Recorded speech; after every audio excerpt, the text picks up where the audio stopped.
باوقار علماء کرام، باعزت حاضرین سامعین ناظرین، السلام علیکم ورحمۃ اللہ وبرکاتہ۔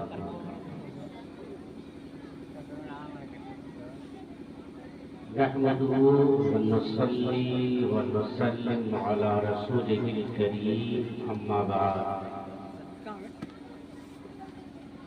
أعوذ بالله من الشيطان الرجيم، بسم الله الرحمن الرحيم۔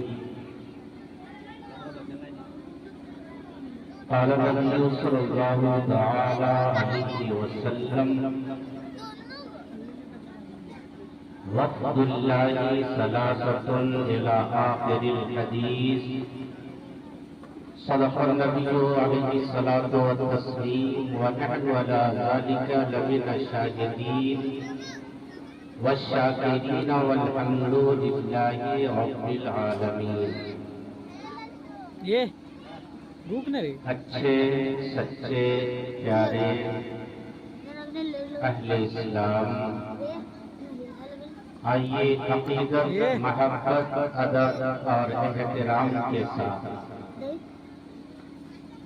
آقا کریم رحمت عالم نور مجسم احمد مجتبی محمد المصطفیٰ صلی اللہ تعالی علیہ وسلم کی بارگاہ قدسیہ طیبہ طاہرہ میں درود پاک کا نذرانہ پیش کریں۔ اللہم صلی علی سیدنا شفیعنا حبیبنا مولانا محمد وآلہ وسلم، صلاۃ و سلام علیک یا رسول اللہ۔ کافی دیر سے آپ حضرات تشریف فرما ہیں، خوبصورت محفل ہے، خوبصورت علماء کرام کی خوبصورت جماعت ہے۔ اچھے کلام اچھی آواز میں پیش کیے گئے، علماء کرام کا نورانی قافلہ رونق اسٹیج ہے۔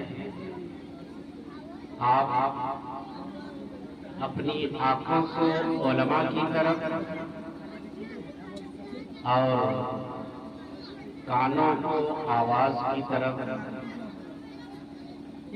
لگائے رکھیں۔ انشاءاللہ دیکھنے کا بھی ثواب اور سننے کا بھی ثواب، اور وقت پر اگر زبان چل جائے نیکیوں کے لیے تو چلنے کا ثواب۔ کھانا بھی تیار، آپ بھی تیار،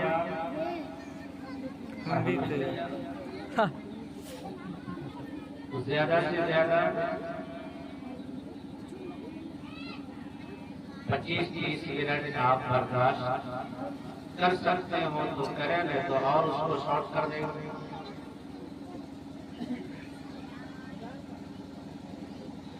آج کا یہ نورانی پروگرام استقبال کے طور پر سجایا گیا ہے۔ اس کا استقبال کیوں استقبال اس طرح کیوں، انشاءاللہ اس کی ساری باتیں آپ تک پہنچائی جائیں گی۔ عالی جناب محترم رئیس صاحب اور عالی جناب محمد یونس صاحب نے اپنے والد محترم اور والدہ محترمہ کے استقبال میں، جنہوں نے تازہ شرف عمرہ سے مشرف ہو کر آپ کے گاؤں میں دیار میں تشریف لا چکے ہیں، عالی جناب محترم معتمد مشتاق صاحب اور ان کی اہلیہ، ان کے چہرے کی زیارت کرتے رہے اور کچھ میری باتیں سنتے رہے۔ حضور اعلیٰ حضرت فرماتے ہیں، یہ مشتاق بھائی اس دیار سے ہو کر آئے ہیں۔ حضور اعلیٰ حضرت فرماتے ہیں، واہ کیا جلد و کرم ہے شہید مدحت، جس دربار سے ہو کر آئے ہیں اس کی عظمت و رفعت کا عالم یہ ہے کہ واہ کیا جود و کرم ہے شہ فتح تیرا، نہیں سنتا ہی نہیں مانگنے والا تھا، نہیں سنتا ہی نہیں۔ اور دوسری جگہ اسی مفہوم کو حضور اعلیٰ حضرت نے یوں ادا کیا کہ مانگیں گے مانگے جائیں گے، منہ مانگی پائیں گے۔ ہم کسی جگہ مانگنے جاتے ہیں تو دل کی دھڑکن بڑی رہتی ہے، پتہ نہیں جو سوال کروں ملے یا نہ ملے، یا جس طرح کا سوال ہے اس طرح کا جواب حاصل ہو یا نہ ہو، مگر ایک دربار وہ ہے کہ اعلیٰ حضرت فرماتے ہیں، مانگیں گے مانگے جائیں گے، منہ مانگی پائیں گے، سرکار میں نہ لا ہے نہ حاجت اگر کی، سرکار میں نہ لا ہے نہ حاجت اگر کی ہے۔ عزیزان گرامی، ابھی میں نے جس حدیث پاک کی تلاوت کا شرف حاصل کیا ہے، یہ سنن نسائی کی حدیث ہے۔ حدیث کی ایک کتاب کا نام جو صحائح ستہ میں اس کا شمار ہوتا ہے۔ مختصر میں نے حدیث کی تلاوت کی تھی، اس کا میں وستار کروں گا۔ اللہ کے رسول دانائے غیوب صلی اللہ علیہ وسلم ارشاد فرماتے ہیں کہ اللہ کی جماعت، اللہ کا گروہ، اللہ کا غروب، اللہ کا وقت دین کتنے ہیں؟ تین۔ آپ لوگ بھی میرے ساتھ بولیں گے، کتنے ہیں؟ تین ہیں۔ ان میں سے ایک ہے الغازی، جو اللہ کی راہ میں جہاد کرتے ہیں، اللہ کی رضا کے لیے،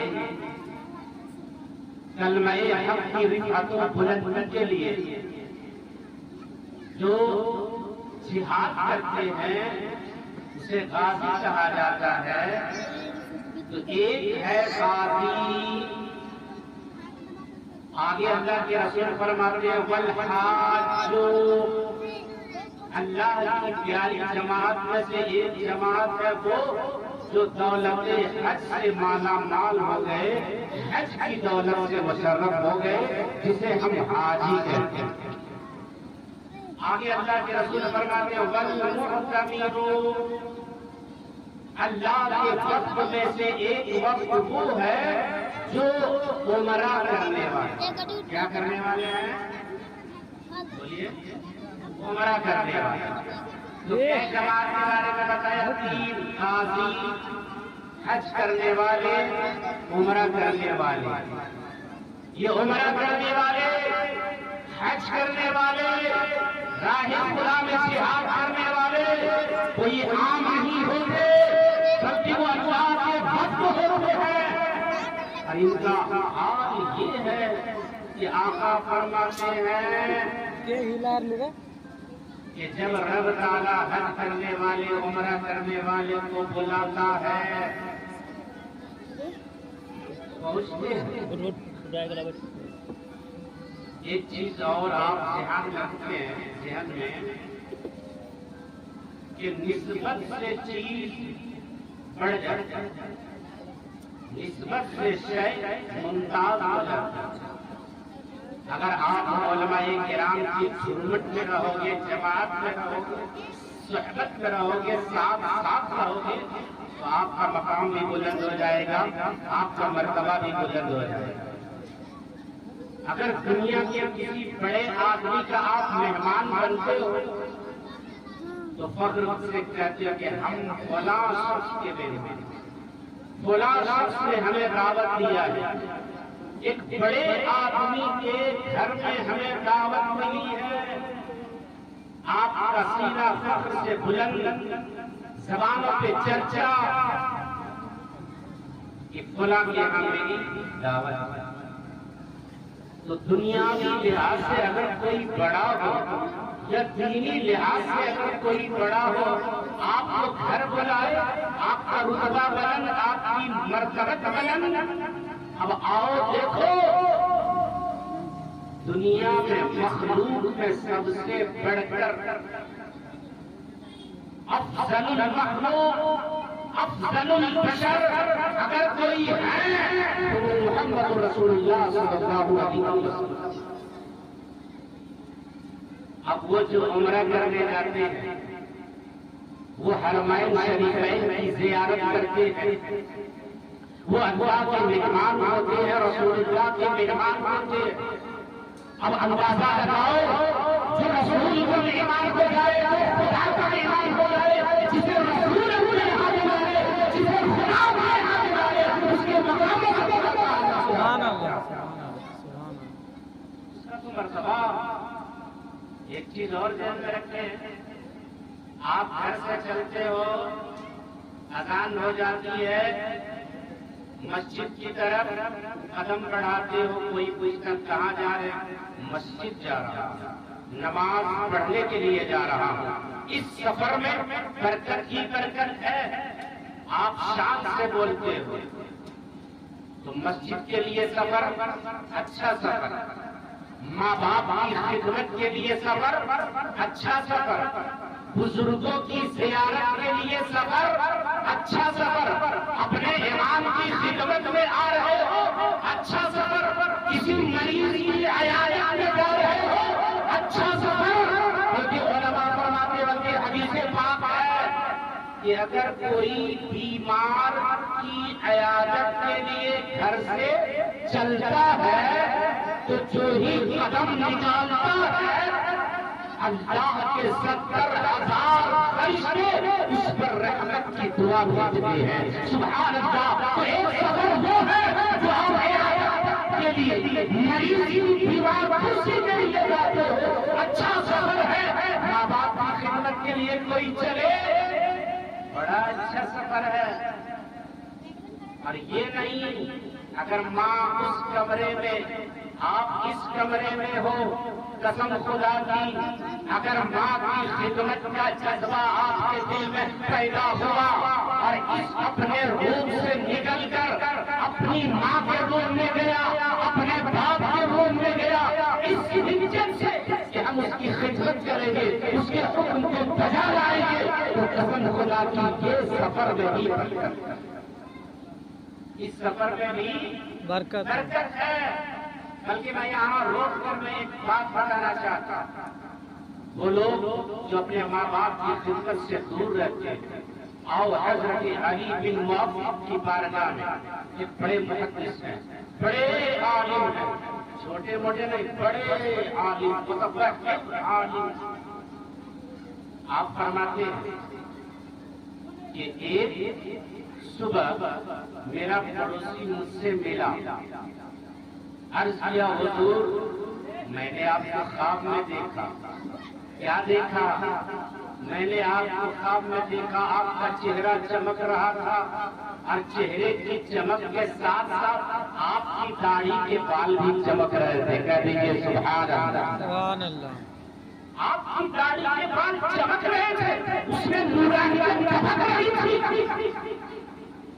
کیا وجہ ہے؟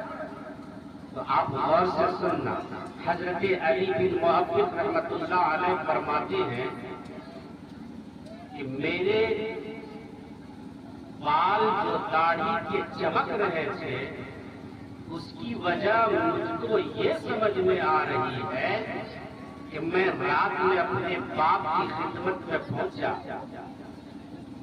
اس کی خدمت کرنے لگا، اس کا پیر دبانے لگا، پیر دباتے دباتے میں جھکتا جا رہا تھا، جھکتے جھکتے میرے باپ کے پیر سے میری داڑھی کے بال ٹکرا رہے تھے، مس کر رہے تھے، چھو رہے تھے۔ مجھے لگ رہا ہے کہ جب میں باپ کی خدمت کر رہا تھا اور جھکتے جھکتے میری داڑھی کے بال جب میرے باپ کے پیر سے ٹکرا رہے تھے، چھو رہے تھے، تو رب کا کام یہ ہوا کہ جہاں میرا چہرہ لگ رہا تھا، میرے باپ کے پیر سے ٹکرانے کی وجہ سے میرے داڑھی کے بال سبحان اللہ۔ اندازہ لگاؤ، اگر باپ کے پیر سے داڑھی کا پیر ٹکرائے تو دنیا میں چمکتا چلا جائے، اگر کوئی خدمت چلا جائے ماں باپ کی تو خدا کی قسمت چمکے گی اور جنت میں اس کا عالیشان محل تیار کیا۔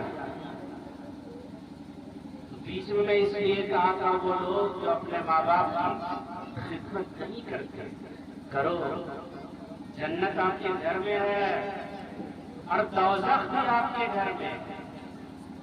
آپ کہو گے آپ نے کیا کہہ دیا کہ جنت بھی گھر، دوزخ بھی گھر؟ کیا ہے؟ تو آؤ حدیث رسول کا میں چھوٹا سا مفہوم بتاتا ہوں۔ اللہ کے رسول فرماتے ہیں کہ ماں باپ تیرے لیے جنت بھی ہے اور ماں باپ تیرے لیے جہنم بھی۔ کیا مطلب؟ مطلب یہ ہے کہ اگر ماں باپ کی خدمت کرو گے، ماں باپ کا حکم بجا لاؤ گے، ماں باپ کی اطاعت کرو گے، ماں باپ کی فرما برداری کرو گے، ماں باپ کی بات مانو گے، اس کے حکم پر اف نہ کہو گے، تو رب تعالیٰ تمہیں جنت عطا فرمائے گا۔ اور اگر تم اس کی نافرمانی کرو گے، اس کے حکم کو بجا نہ لاؤ گے، ان کے کہنے کو نہ مانو گے، ان کے کہنے پر دوسرے کے کہنے کو پیچھے پھیرو گے، تمہارا ٹھکانہ اب جنت نہیں بلکہ جہنم ہوگا۔ لہذا وہ اولاد جو ماں باپ رکھتے ہیں، ماں باپ کی میرے بھائی زیارت کرو، ماں باپ کو محبت سے دیکھو، ان کی خدمت کرو، ان کی فرما برداری کرو۔ اور میں ایک بات یہاں پہ بتا دیتا ہوں کہ وہ لوگ ماں باپ کی نافرمانی کرتے ہیں، اگرچہ وہ مسجد میں رات بھر اللہ کی عبادت کریں، یہ مسجد کو جانے دو، اگر مسجد نبوی میں عبادت کرو رات بھر، اگر حرمین شریفین میں عبادت کرو، بلکہ کعبے کا خلاف پکڑ کر رو رو کر تم خدا سے دعائیں مانگو تو رب تعالیٰ اس وقت قبول نہیں کروائے گا جب تک اپنے ماں باپ کو راضی نہ کرے۔ پہلے ماں باپ کی رضا، پہلے ماں باپ کی خدمت۔ درود پاک پر اللہم صلی علی سیدنا شفیعنا حبیبنا مولانا محمد بارک وسلم صلاۃ و سلام علیک یا رسول اللہ۔ تو میں کہاں جا رہا تھا، کدھر میں چلا گیا؟ عمرہ۔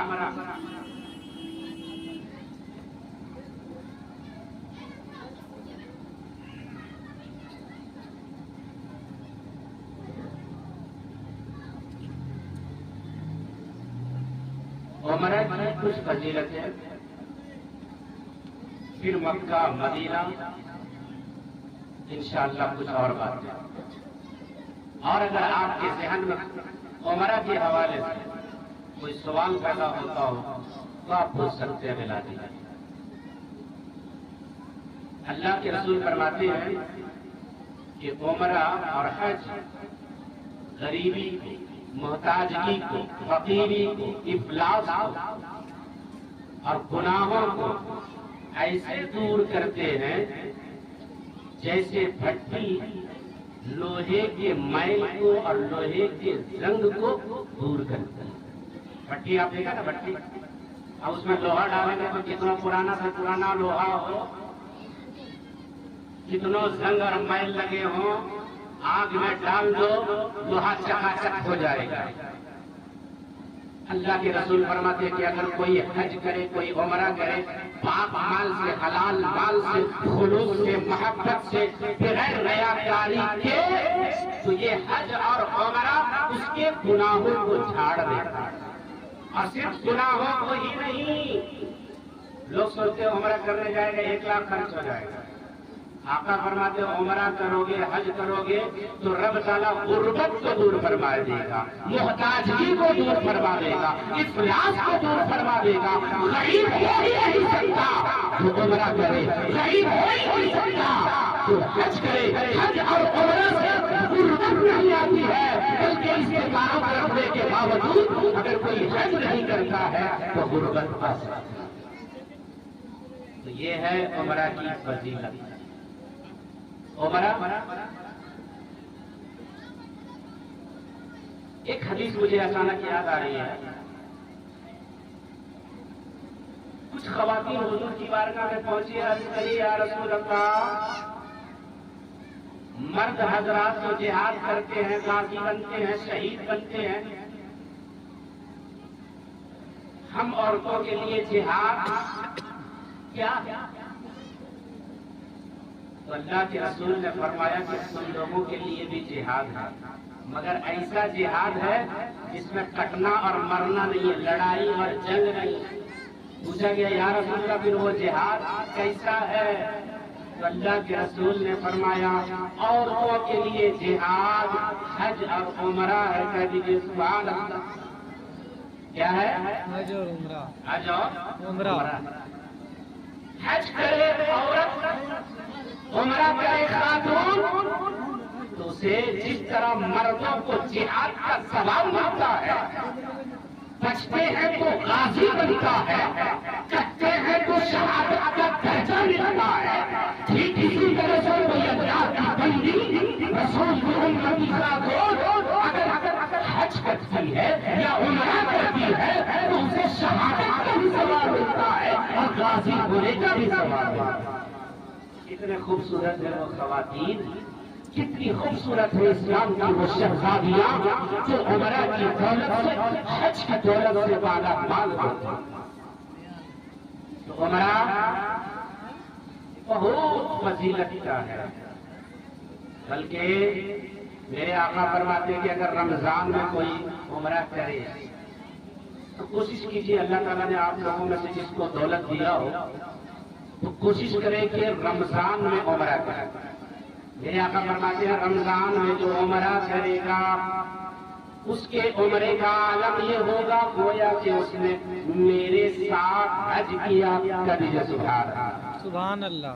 ایک تو حج اور اوپر سے رسول پاک کے ساتھ اللہ اس عمرے کا خرچہ، اس عمرے کی فضیلت اس قدر عظیم عظمت ہے کہ اگر کوئی رمضان کے مہینے میں عمرہ کرتا ہے تو اس کی فضیلت اس قدر بلند کہ گویا کہ اس نے حضور کے ساتھ حج کیا۔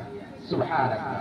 تو کوشش کریں 2000 مہینے میں رکھ دیں اپنی تجوری میں، 5000 رکھ دیں سال بھر میں، رکھتے جائیں یہ نیت کر کے کہ جب رقم اتنی ہو جائے گی کہ اب ہم سفر حج کے لیے یا سفر عمرہ کے لیے جا سکتے ہیں، تیاری کریں۔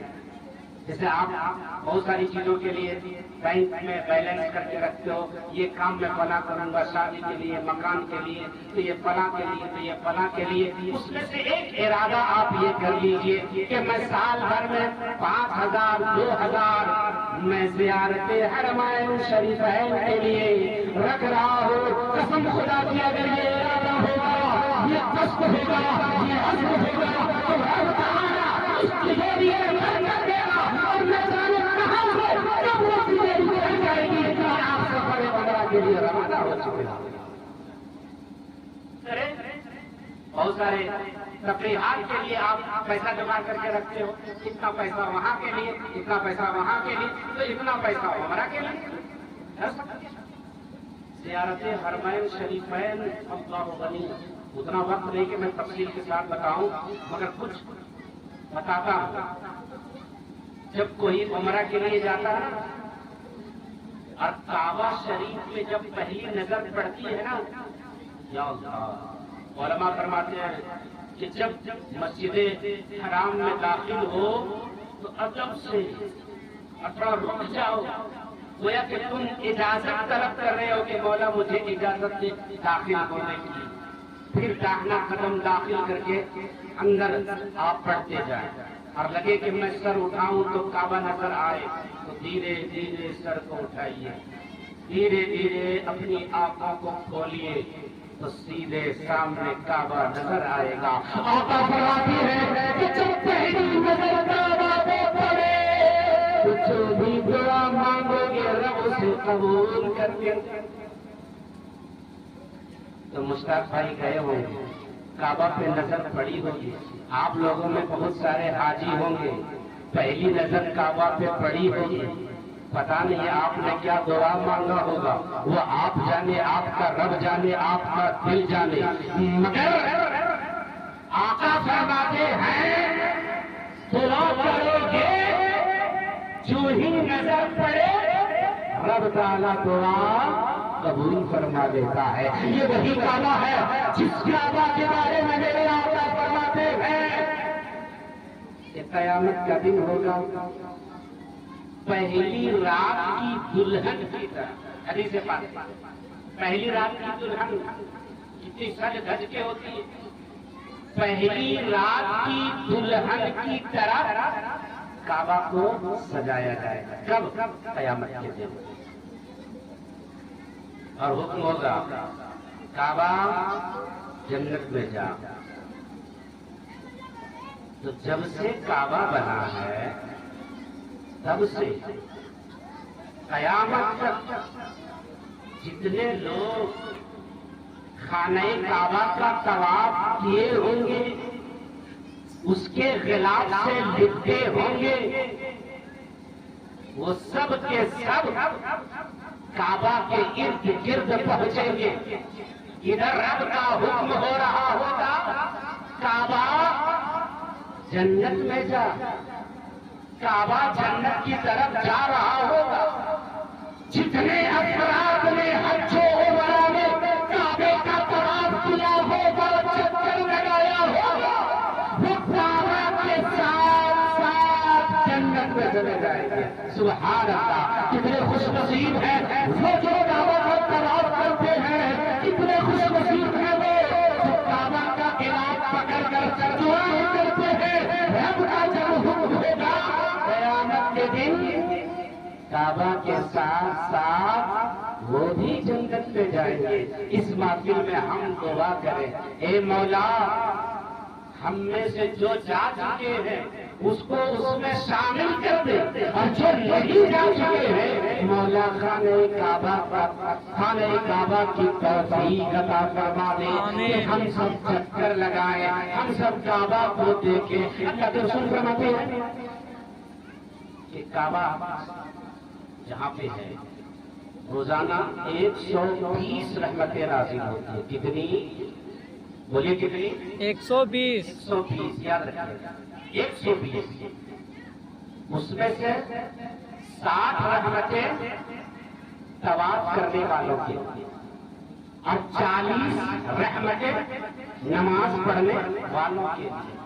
اور 20 رحمتیں جو کعبہ کو بڑی محبت سے دیکھ رہا ہوتا ہے. تو کعبہ وہ ہے چکر لگاؤ تو ثواب، نماز پڑھو تو ثواب، اور محبت سے کعبہ کو دیکھو وہ سب.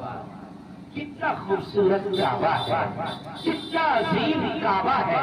جہاں حجر اسود ہے وہ حجر اسود، میرے آقا فرماتے ہیں قیامت کا دن ہوگا، حجر اسود کی دعا کیا ہوگی؟ دو دو ہونٹ ہوں گے، ایک زبان ہوگی. رب تعالیٰ حجر اسود کو دیکھنے کی طاقت اور بولنے کی قوت عطا فرمائے گا.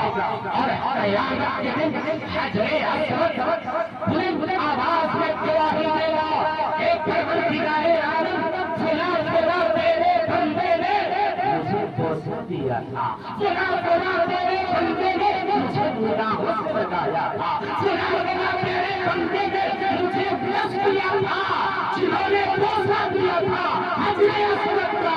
حجر اسود گواہی دے گا، اور حجر اسود کی گواہی پر رب تعالیٰ اسے جنت عطا فرمائے گا. حجر اسود کا چھونا بوسہ دینے. ایک بات اور بتاؤ، اگر بڑے پیر آ جائیں اور گلاس میں پانی پیے، جیسے آپ کے امام صاحب نے پڑھے، ہمارے علماء ہیں، اور تھوڑا سا پانی رہ جائے آپ اٹھا لو گے تو کیا کرو گے؟ پھینک دو گے؟ کیا کرو گے؟ پی لو گے. کیوں پی لو گے؟ کیونکہ اس پانی کو نسبت ہو گئی ہے عالم دین سے، نائب رسول سے. نائب رسول کے ہونٹوں سے لگا ہوا پانی آپ پھینکنا گوارا نہیں کرتے ہو، بلکہ برکت کے طور پر اسے پی رہے ہو. آپ کا مضمون، آپ کی بیماری دور، آپ کی آنکھوں میں بینائی، آپ نے دیکھ لیا آپ کی چلی جاتی ہے. ایک نائب رسول کو عالم ہے، تو وہ رسول جنہوں نے اپنے ہونٹوں سے حجر اسود کو بار بار چوما ہوگا. نہ جانے کتنے انبیاء کے ہونٹ ہوتے ہوں گے، صحابہ کرام نے چوما ہوگا. اس حجر اسود پہ اگر آپ اس کو لگا رہے ہوں گے تو کتنے خوش نصیب ہو، کتنے خوش نصیب ہو کہ حجر اسود کو پکڑنے کا اور حجر اسود کے بوسہ دینے کا آپ کو یہ خوش نصیب وقت نظر آیا. اللہ کے نصیب درود پاک پڑھیے. اللہم صلی علی سیدنا شفیعنا حبیبنا مولانا محمد.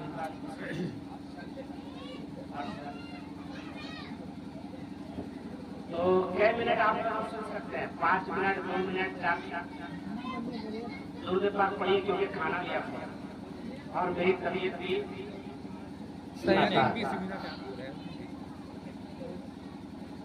رسول پاک یہ تو کھانے کا ابھی سمے نہیں ہے. میں چلتا ہوں اب تھوڑی دیر کے لیے روضہ رسول کی خوبصورت جالیوں کی طرف. اللہ اکبر. وہ روضہ رسول جہاں 70,000 صبح کو فرشتے آتے ہیں اور دن بھر رہتے ہیں، پھر شام کو وہ چلے جاتے ہیں اور دوسرے 70,000 فرشتے پھر صبح آتے ہیں. کتنے ہزار؟ 70,000. تو 24 گھنٹہ میں کتنا ہو گیا؟ جلدی 70 دو 140، یعنی 1,40,000. 24 گھنٹے میں کتنا فرشتہ؟ 1,40,000. 1,40,000. صحیح جوڑیں گے؟ صحیح جوڑیں. 40,000 ہوگا. 24 گھنٹے میں کتنے فرشتے آتے ہیں؟ 1,40,000.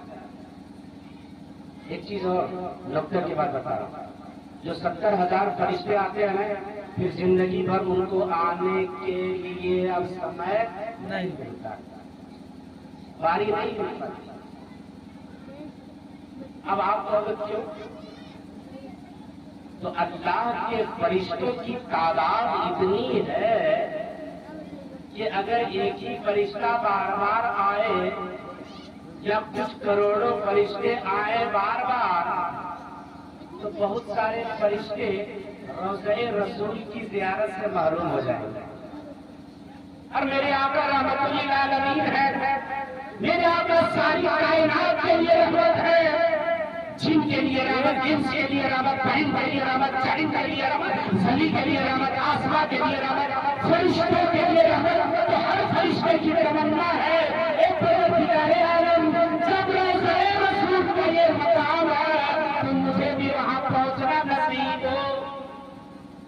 جیسے ہماری تمنا ہے، آپ کی تمنا ہے، تو فرشتوں کی تمنا ہے نا. اب جب فرشتوں کی تمنا ہے تو فرشتوں کی جماعت تو بہت بڑی ہے، تعداد بہت بڑی ہے. تو اب ان لوگوں کے لیے حکم ہو گیا کہ جو فرشتہ ایک بار آئے پھر اسے دوبارہ زندگی میں آنا نصیب نہیں ہوگا.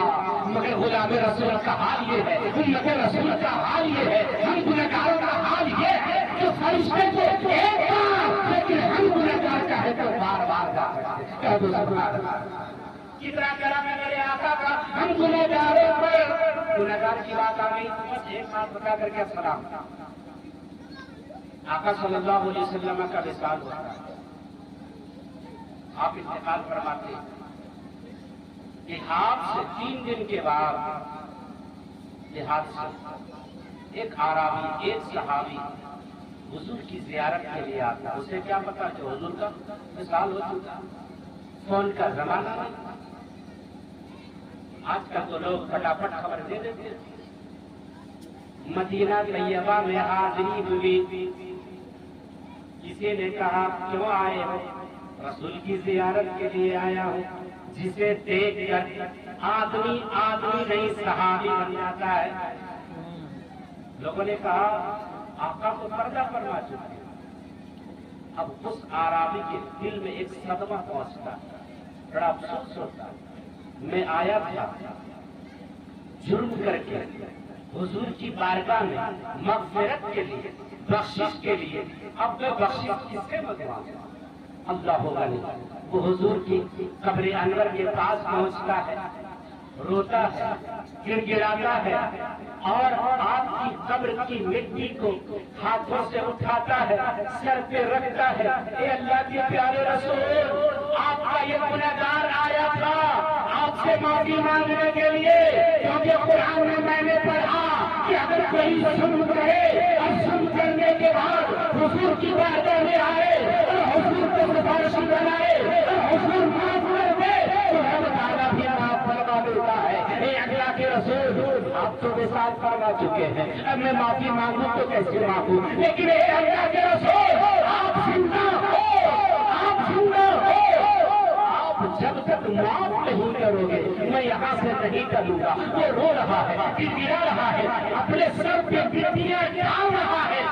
اچھا ہوتا کیا ہے کہ رسول پاک کی قبر انور سے آواز آتی ہے، جا صحابی میں تجھے معاف کر دیا. سبحان اللہ، قبر انور سے آواز آ رہی ہے. پتا یہ چلا کہ میرے رسول آج بھی زندہ ہے. اسی لیے تو حضور اعلیٰ حضرت فرماتی ہے کہ زندہ ہے بندہ، زندہ ہے بندہ، میرے جسم عالم سے چھپ جانے والے میرے آقا آج بھی زندہ ہے. اگر تم آواز کی سرزمین سے رسول کو پکارو گے میرے رسول سنتے ہیں، اور اگر رسول کے پاس پہنچا رسول کو بارگاہ میں آواز کر دے تو میرا رسول سنتے ہیں. بلکہ میں چلتے چلاتے آپ کہوں آج ہم لوگوں میں حال یہ ہے کہ اگر کوئی بڑا ہے، بوڑھا ہے، داڑھی والا ہے اور چھوٹا اس سے گزر رہا ہے بغیر سے، نوجوان گزر رہا ہے، لیکن نوجوان بھی ہم کو سلام کرے گا، بچے نے ہم کو سلام کرے گا، ہم تو بڑے ہم کیا کو سلام کریں. مگر آؤ رسول پاک کی نبی زندگی کا مطالعہ کرو. رسول پاک کے پاس اگر کوئی جوان آتا تب بھی آپ پڑھ کے سلام کرتے، اگر بچہ آتا تب بھی پڑھ کے سلام کرتے. اسی لیے علماء فرماتے ہیں کہ آج بھی اگر کوئی نوجوان رسول کے پاس پہنچتا ہے تو ہمارے سلام کرنے سے پہلے رسول پاک سے رسول پاک پہلے سلام کرتے ہیں.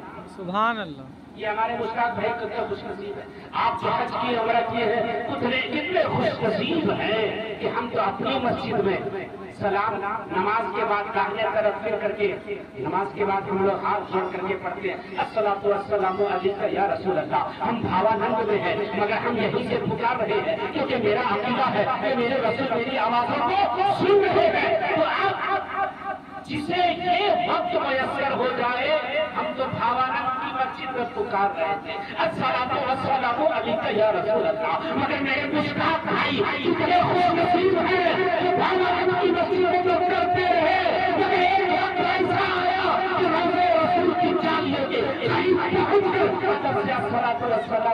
یا رسول اللہ پکار رہے ہیں۔ سبحان اللہ، کتنے خوش نصیب ہیں۔ مولا تعالیٰ ہم سب کو بھی روضہ رسول کی زیارت نصیب فرمائے۔ آئیے صلاۃ